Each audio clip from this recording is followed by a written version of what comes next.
ሌሎችን ሰዎች ቀስ ብለህ እንዳትጎዳ ምናምን ብለህ ብዙ ሰዎች መተው አንተ ውስጥ እንዳትጎዳ ምናምን ተረጋግተና ልክ እንደምትለው ሁሉ እኔንም በዛ አይነት መልኩ እንደዚህ ነው እንደዛ ነው ብለህ ብትነግረኝ ኖሮ የሁሉ ነገር አይፈጠርም ነበር። ነገር ይሄው እንግዲህ ቤተሰቦች እኔ ያልኩት ነገር ሙሉ ነው። ይሄው ሩታ እያለች ያለችው ማለት ለራስው ያልሆነ ትርኢትመት ለሩታ ያልሆነውን ትርኢትመት ለነጻነት ሊሰጥ ነው አብርሃም እየሄደ የነበረው። እሺ ሩታ ምን ታድርግ ነው የምትሉት እናንተ ሰዎች?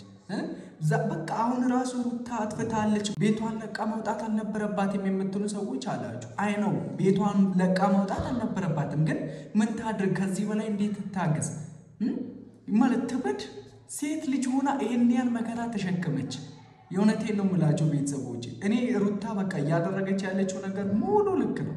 እግዚአብሔርን በቃ አብርሃምን ራሱ በቃ ተስፋ መስከረው የምሬን ነው። እግርሽ ላይ መጥቶ ተንበርክኮ ይቅርታ ሳይጠይቅሽ ጥፋቱን አምኖ ከነፂ ጋርም ያለውን ግንኙነት ሳይፈታ ሩታ እውነት በቃ ወደ ቤት እንዳትመለሽ የኔ እናት። ለኔ ከመናገር ይልቅ ነገሮችን በራስ መንገድ ወደ ማድረግ ምናምን ሄድኩና ከዛ አንፃር ይሄ ነገር ሊፈጠር ችሏል እላለሁኝ። ደግሞ ቡታጅራ ብቻውን ሄደው ቤተሰቦች መሄዱ ይሄድ ችግር የለውም፣ ግን ከሩታ ጋር ሰላም ሳይፈጠር የቤቱን ችግር ሶልቭ ሳያደርግ ቤቱ እንደቆሸሸ ሌላ ቦታ ሊያጸዳ መሄድ ማለት ምን ይሉታል? እሺ ሰርጉ ፕሮግራሙ ማለት የሩታና የአብርሃም ነው አይደል? ማለት እሺ ጀርባ ለጀርባ ተሰጣጣው ነው እንትን የሚሉት ፕሮግራሙ የሚያልፈው። የደስታቸው ቀን ላይ ተኮራርፈው በውስጣቸው የሆነ ቂም ይዘው ምናምን ይሆናል እንዴ ሰርግ? እንዴ ቤተሰቦች የእውነቴን ነው የምላችሁ፣ የቤቱን ችግር ሶልቭ ሳያደርግ ሌላ ችግር ሊፈታ ይሄዳል። ምን ይሉታል? ለዛውም ሰርግን የመሰለ ነገር ማለት ሩታን የማያካትት ነገር ቢሆን ይባል። እንዲህ ተኮራርፋችሁ አጎንብሳችሁ ዝቅ ብላችሁ እንትን ልታሳልፉ ነው ሰርጉን? እንዴ በጣም ግራ ስለገባኝ ነው የእውነት ቤተሰቦች። ሰላም እንዴት አላችሁ? ውድ የተከበራችሁና የተወደዳችሁ የቻናሌ ቤተሰቦች ደህና ናችሁ? አማን ናችሁ? እግዚአብሔር ይመስገን እኔ ደህና ነኝ። በያላችሁበት የዓለም ጫፍ ሁሉ ፈጣሪ ሰላም ከእናንተ ጋር ይሁን። ዛሬም እንደተለመደው በግሬስ ፋሚሊ በተለቀቀ በአዲስ ቪዲዮ ለእናንተ ተመልሼ መጥቻለሁ። ለቻናሉ አዲስ የሆናችሁ ቻናሉ ሰብስክራይብ በማድረግ እንዲሁም የቻናሉ ቅመሞች ቪዲዮን እንደተለመደው ላይክ እያደረጋችሁ ያላችሁን ሀሳብ አስተያየት በነፃነት ኮመንት ውስጥ አስፍሩ የሚደርሰኝ ይሆናል። እስከ መጨረሻው አብራችሁ ይቆዩ። ይመቻችሁ። ሰላም ውድና የተከበራችሁ ቤተሰቦቼ እንደምን አላችሁ? አለን ሩታዬ እንዴት ነሽ? ናፍቀሽኝ ነበረ። ሰላም ሆነሽ በማየታችን በጣም ደስታ ብሎናል። የእውነቴን ነው ቤተሰቦች፣ የሩታ ሁኔታ በጣም እያሳሰበኝ የእውነት በዚህ ጊዜ ላይ ሴት ልጅ ሆና ይሄ ኃይል ፈተና ተቋቁማ በዚህ እንትን መታየቷ ራሱ ጀግና ናት። እግዚአብሔርን ቤተሰቦች የእውነት እላችኋለሁ ሩታ ጀግና ናት። በተደጋጋሚ እየደወሉ ነው፣ ብዙ ሰዎች እየደወሉ ነው እና እረፍት ማግኘት ስላልቻልኩኝ ነው ልነግራችሁ የመጣሁት። እና ደግሞ ብዙ ነገሮች እየተፈጠሩ ነው እዛ በቤት ውስጥ እንዳየሁት ከሆነ አቤልም በጣም እያስጨነቁት ነው። እና በቃ እኔ እንዳትናገር ብየዋለሁ ኦልሬዲ፣ እሱም አልናገርም ብሏል። ያለችበትን አልነግርህም ብሎታል።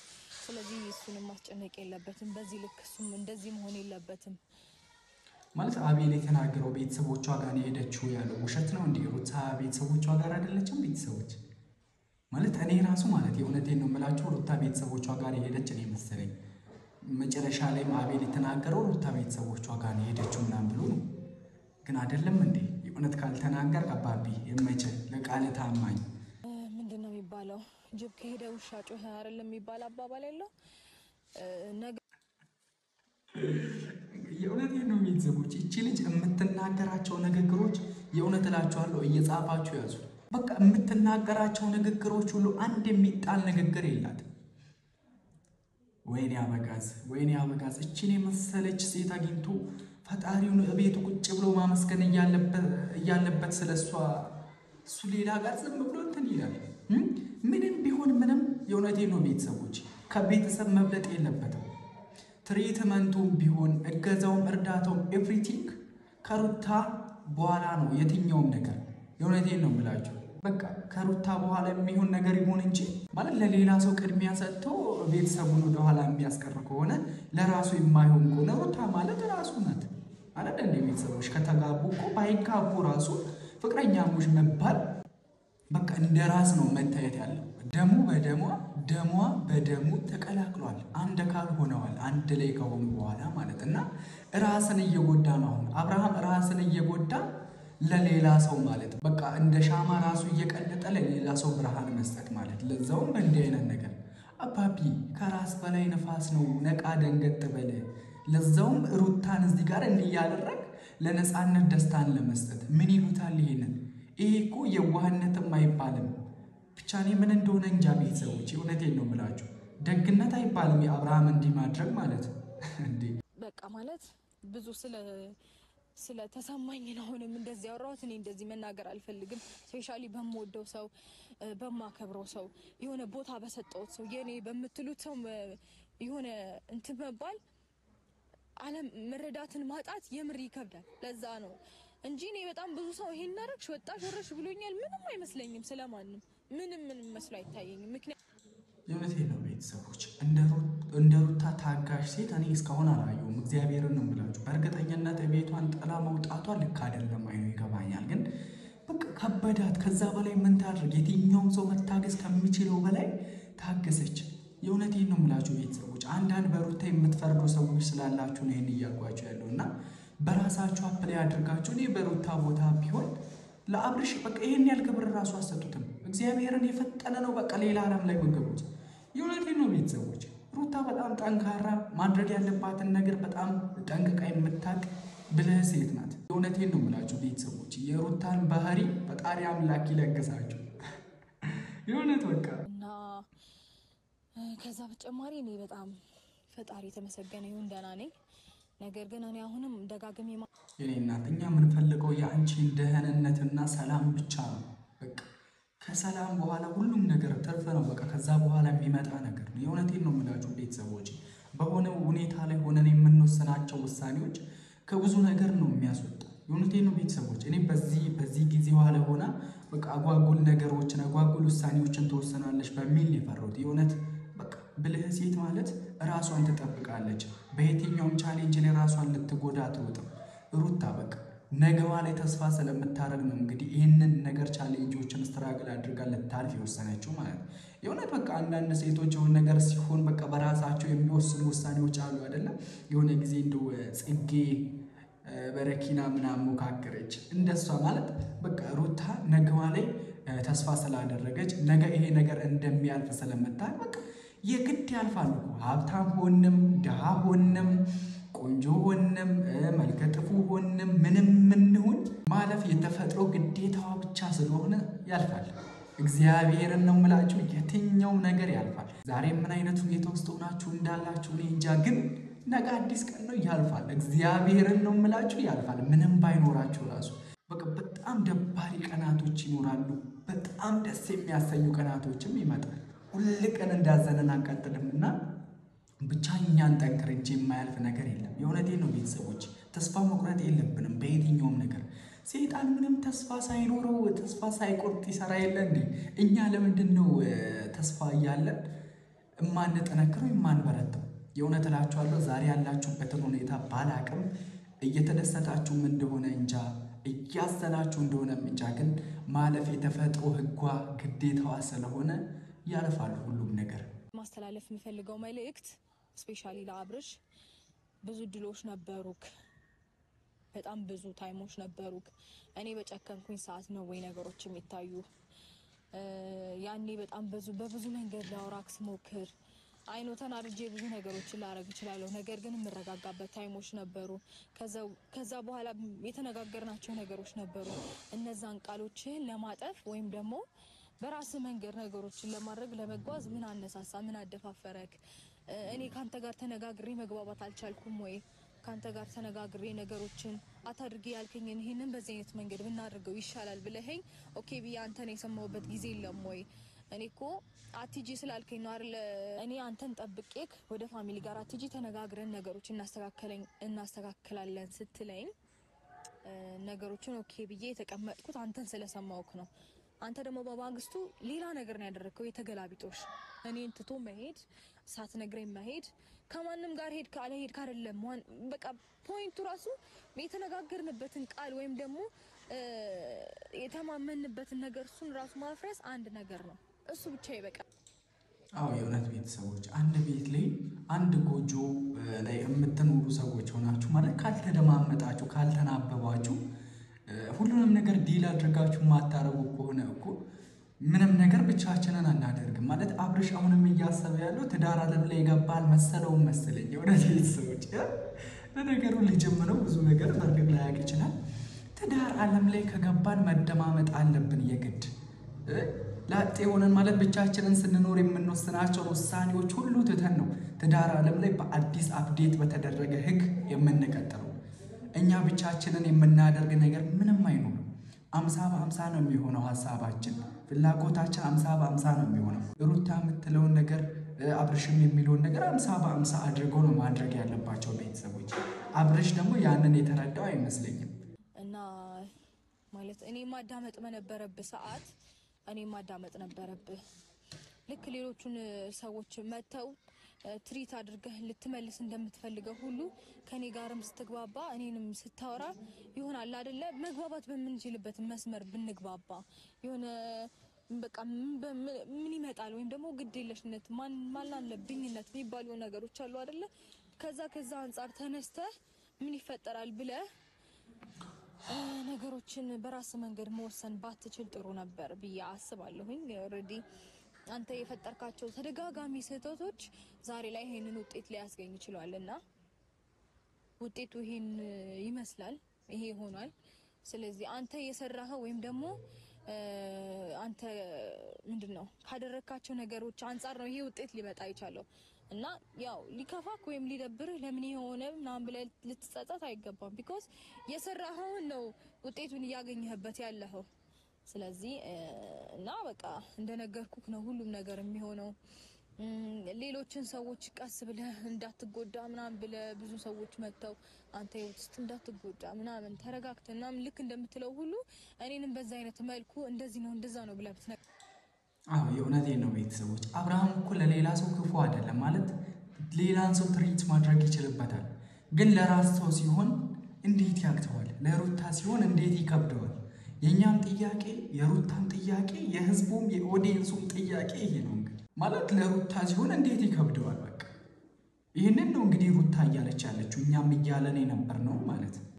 ከዛ ባሻገር ደግሞ ብዙ ሰዎች አቤልን እያስጨነቃችሁት እንደሆነ እያየሁኝ ነው። አቤልም ምናምን አፌ ቁርጥ ይበልልኝ እሱ ላይ እየፈረዳችሁ ያላችሁ ሰዎች አላችሁ። እኔ እኮ ማለት እሱ ከዚህ በፊት ነገሮችን ሰላም ለማድረግ ሞክሯል። ማለት የሰውን ውለታ ማጥፋት ለምን አስፈለገ? እኔ እንደተናገርኩትኝ የማንንም ውለታ ማጥፋት አልፈልግም። ነገር ግን ስህተት ይህንን ነው እንግዲህ እኛም ሰንዴ ነበር ነው ቤተሰቦች። እንደ አቤል ለሩታና ለአብርሽ ትዳር ዋጋ የከፈለ ውለታ የዋለ ሰው የለም። የእውነቴን ነው የምላችሁ። ለሁለቱም ደክሟል፣ በጣም ደክሟል። ስለዚህ ለምን በእንዲህ አይነት ነገር አቤልን ማለት ውለታው ሙሉ ታጣጥልበታለህ? አብርሽ ለእናንተ ብሎ እንዲህ ስለደከመ ለምን እናንተ እንዲህ ታረጉታላችሁ? ይብን ለሁለት እስከ መደብደብ ቀይኩ ከመደብደብ አይተናነስም። አብርሽና ኤፍሬም ማለት ለምን ይሄ እንዲህ ይሆናል? ለሚያልፍ ቀን የማያልፍ ጠባሳ እየጣላችሁ ያላችሁት አብርሽና ኤፍሬም ናችሁ። በራሴ አመለካከት ማለት ቤተሰቦች የአቤል ክፋት ምንም አልታየኝም። እኔ በቃ ሰራ ይሄኛው ነው ስህተት ብዬ ልነግረው ሞክራለሁኝ እና በዚህ ልክ የሱን ውለታ ያደረገውን ነገር እያጠፋችሁበት ተናንቆ እስከማዋራት ምናምን ለምን አስፈለገ? እሱ እኮ አይደለም በግድ ነይ ካልወጣሽ ነይ ውጪ ምናምን ብሎ ጎትቶ እኮ አላስወጣኝም አይደል? ለምንድነው እንደዚህ የምትሆኑት? እኔ ራሴ ነኝ አእምሮ ያለኝ ማመዛዘን እችላለሁ፣ ነገሮችን ማገናዘብ እችላለሁ። ከዛም በኋላ እነዛን ነገሮች የትኛው ነው የሚመጥነው የትኛው ነው የማይመጥነው የትኛው ነው ትክክል የትኛው ነው መጥፎ ብዬ አመዛዝኜ እምወስንበት አእምሮ አለኝ። አራለሽ አእምሮ አለሽ። ለስንት ሰው የሚበቃ አእምሮ አላት ሩታ። የላትም እንዴ? አላት ብላችሁ አትጮሁም እናንተ? መች ነው የምታወሩት እናንተ ግን? ለነገሩ በኮመንት ነው የምታወሩት። ባይዜ ማለት ስለነሱ ነገር ዲል የምንነጋገርበትን ቲክቶክ አካውንት ልከፍት አስቤያለሁ እና ቤተሰቦች ገዝተ ላይ ፈታ የምንልበትን ሀሳብ የምንለጋገስበትን ዴይ ቱ ዴይ እስቲ ሀሳባችሁን ስጡ። እናንተም ቤተሰቦች ከተስማማችሁ ከፍታለሁ፣ ችግር የለውም። እና እኔ ሰው በምፈልግበት ሰዓት ሰው እንዲያዳምጠኝ በምፈልግበት ሰዓት ስፔሻሊ አብርሽ ከጎኔ እንዲሆን በምፈልግበት ሰዓት ከጎኔ አልነበረም። ከምንም ነገር በላይ ማለት በዚህ ታይም በደንብ ሊያስፈልገኝ የሚችለው አብርሽና አብርሽ ብቻ ነው ማለት በደንብ ማለት ትሪትመንት ምናምን የሚባሉት ነገሮች ራሱ መኖር አለባቸው ከነ ማለት ነው። የተገላቢጦሽ ነው እኔ ጋር እየተፈጠሩ ያሉት ማለት ማንን ገደለ የተፈጠረውን ሀሳብ ለመስማት መሞከር ምናምን እነዚህ ነገሮች በሙሉ ከሷ አላገኘሁኝም። ስለዚህ አሁን እየተሰማው ያለው ሁሉም ነገር አሁን ነው የሊናውን እየጸጸተው ያለው ምናምን እና እኔ ደግሞ ወስኜ ወይም የራሴን ውሳኔ ወደ ራሴ ነገር ከገባሁኝ በኋላ እኔ እነዚህ ነገሮች ተፈጥሯል ብዬ መመለሱን አልፈልገውም። ምክንያቱም በቃ እኔ በደንብ ከራሴ ጋር ነው እንጂ ማድረግ የምፈልገው ከራሴ ጋር ነው መነጋገር የምፈልገው ራሴን ነው ማዳመጥ የምፈልገው እንደነገርኳችሁ እና ነገሮችን ከቤት ነው የሚጀምረው ወይስ ከውጪ? እኔ ይኸው የኛም ጥያቄ ቤተሰቦች ማለት የራሱን ቤት ገበና ሳይሸፍን የራሱን ቤት ችግር ሶልቭ ሳያደርግ ነፃነትን ትርኢት ለማድረግ መሄድ የሌላን ሰው ቤት ገበና ለመሸፈን መሄድ ምን ይሉታል? ይሄ ምስኪን ነው ወይስ ምንለው? ወይስ የዋህ ነው ምንለው? ወይስ አለማወቅ ነው ምንድን ነው ምንለው? አሁን ይሄንን የቤቴን ሳላጸዳ ቤቴ ሙሉ ቆሽሾ ማለት ነው በጣም ተበለሻሽቶ ምናምን የውጭውን ባጸዳው ምንም ትርጉም የለውም። ምክንያቱም መጣው ወደ ቤት ነው ውጪ ላይ አይደለም የምኖረው ውጪ ላይ አይደለም የምተዳደረው ውጪ ላይ አይደለም ላይፌን የምቀጥለው ወደ ቤት። የኔ እናት አንቺ ብቻ አውሪ አንቺ ብቻ ተናገሪ። ምን ልበል በቃ አብርሽ ኤፍሬም ምናምን የምትባሉ በቃ እናንተ ዝም በሉ ሩታ ታውራበት። እኔ ይሄን ንግግር ለማስተካከል ትሞክራላችሁ ትጥራላችሁ። ይሄ ነገር ለአንድ አመት የቀጠለ ነገር ነው ያልተቀረፈ ነገር ነው። ወደ ኋላ ተመልሳችሁ ማየት ትችላላችሁ። በደንብ ወደ ኋላ ተመልሳችሁ ማየት ትችላላችሁ። ማለት ራሳችሁን መጀመሪያ ማስከበር መጀመር አለባችሁ። ቤታችሁን ወይም ደግሞ ማንነታችሁን ተጋፍቶ የእናንተ ነገር እንደዚህ ነው እንደዛ ነው ምናምን ብሎ ሊናገራችሁ የሚመጣውን ሰው ኖ ብላችሁ ማስቆም ነበረባችሁ። እንደዛ ማድረግ ትችላላችሁ እና እንደነገርኳችሁ በቃ ደስታችሁም የውሸት ነው የሚሆነው እና እኔም ቤተሰቦች በሩታ ሀሳብ እስማማለሁ። ማለት በቃ አብርሃም ፊት በሰጣት ልክ ነው ነፃነትም ልትዳፈር የቻለችው ማለት በጸጥ ማስደረግ ይችላል። ምክንያቱም እውነተኛ ሰው ከሆነ አብርሃም ማለት በቃ ከዚህ ያህል ማለፍ የለበሽም በቃ ማለት በጣም አለፈች፣ ልኳን አለፈች። ነፃነት በትዳራቸው መጣች፣ ልታፈርስ መጣች እና ያቀደችውን አጀንዳ እያወቀ አብርሃም እሷ ከምትጎዳ ብሎ ዝም አለ። ለምን ይሄ ይሆናል? ራሱ እየተጎዳ ለሌላ ሰው ለምን ያበራል?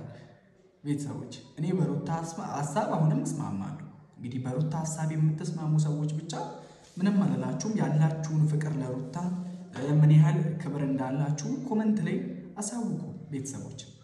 ሰዎች ማንነታችሁን መተው እንዲጋፋችሁ እንዲዳፈራችሁ ምናምን መንገዶችን ከከፈታችሁ በቃ ህይወታችሁ በሙሉ ይበላሻል። ነገር ግን ራሳችሁ የምታስከብሩበት ባውንደሪ የሚባል ነገር አለ። ይሄንን መስመር ከኔ እንዳታልፍ፣ እስከዚህ መስመር እንግባባለን፣ ከዚህ መስመር ካለፍክ ግን አንግባባም ማለት ከቻላችሁ ማንም ተዳፍሮ ህይወታችሁን ሊበጠብጥ አይችልም። ማንም ተዳፍሮ እንደዚህ ሊያደርግ አይችልም። በእኔ ህይወት ውስጥ የሆኑ አንዳንድ አጋጣሚዎች ተፈጥረው ነበር እነዛ ነገር ግን በቃ ማለት ይሄ ማለፍ የሌለበትን መንገድ ስላሳየው ነው ይሄ ነገር መደገም ያልቻለው ብዬ አስባለሁ። እሱ ጋር ግን አይ ቲንክ 3 4 ሲደገም ይሄ ነው ብዬ ማሳየት ፈልጌ ሳይሆን እኔ እንዲህ ነኝ ማለት ፈልጌ ሳይሆን ነገሮችን በደንብ እንድታገናዝበው ወይም እንድትረዱ ፈልጌ ነው በዚህ ልክ ማወራችሁ። ስለነበረን ጊዜ አመሰግናለሁ። የሆነ ልክ ናት ቤተሰቦች። ማንም ሰው ቢሆን በቃ ገበናችንን ባሳወቅን ልክ ባሳየነው ልክ ስለኛ ማንነት ባወቀ ልክ ነው ማንም ሰው የሚደፍረንና ማንነታችንን ዝቅ ማድረግ የለብንም። ለማንም ቢሆን ምንም ነገር መቅረት ይችላል። እንዲህ ራሳችን እንዲህ እየተደፈረን ሰውን ማክበር ማለት ለሰው የልክ መስጠት ማለት ይሄ ተገቢ አይደለም። ኤኒዌይስ ቤተሰቦች ለዛሬ የነበረን ቆይታ ይህንን ይመስል ነበር። እስከ መጨረሻው አብራችሁን ስለቆያችሁ ከልብ አመሰግናለሁ። ለቤቱ አዲስ ናችሁ እስካሁን ሰብስክራይብ አድርጉ። በቀጣይ ቪዲዮ እንገናኛለን። ሰላም ዋሉልኝ። ይመቻችሁ።